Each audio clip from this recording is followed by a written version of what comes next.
தீபாவளியை விட சஷ்டிக்காக காத்துட்ருக்கவங்க தான் நிறைய பேர். அதில் நானும் ஒரு பழமொழி சொல்லுவாங்கள்ல, சஷ்டியில் விரதம் இருந்தால் அகப்பையில் குழந்த வரும்னு. அந்த வார்த்தை 100% என் லைஃப்பில் அப்படியே நடந்திருக்கு. அதுக்காக கடவுளுக்கு எவ்வளோ நன்றி சொன்னாலுமே பத்தாது. இது எல்லாத்தையும் தாண்டி நான் இருக்கேன் அப்படிங்கிற மாதிரி வளர்பிறை சஷ்டியில் விசாக நட்சத்திரத்தில் என் பையன் பிறந்தான். அன்றைக்கி தான் 100% நம்மளை தாண்டி ஏதோ ஒரு பவர் இருக்குது அப்படின்ற ஒரு நம்பிக்கை எனக்கு வந்தது. அதுக்கு முன்னாடி வரைக்கும் சாமியெலாம் கும்பிடுவோம்.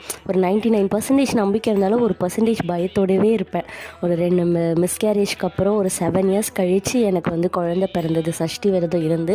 ஸோ ஃபஸ்ட் டைம் இருக்கிறவங்க ரொம்ப தைரியத்தோடையும் நம்பிக்கையோடு இருங்க. கண்டிப்பாக அடுத்த வருஷத்துக்குள்ளே கடவுள் ஏதாவது ஒரு நல்ல வழி காட்டுவார். நான் மோஸ்ட்லி இந்த மாதிரி வீடியோ போட மாட்டேன். நம்மளுக்கு நடந்த மிராக்கிளை சொல்லும் போது 4 பேருக்கு ரொம்ப நம்பிக்கையாக இருக்கும். ப்ளஸ் எனக்குமே இந்த மாதிரி நிறைய சொல்லியிருக்காங்க. அதை நான் ஃபீல் பண்ணி தைரியமாக இருந்திருக்கேன். அதனால தான் ஷேர் பண்ணுறேன். ஹாப்பியாக நம்பிக்கையோடு இந்த 6 நாள் விரதம் இருங்க.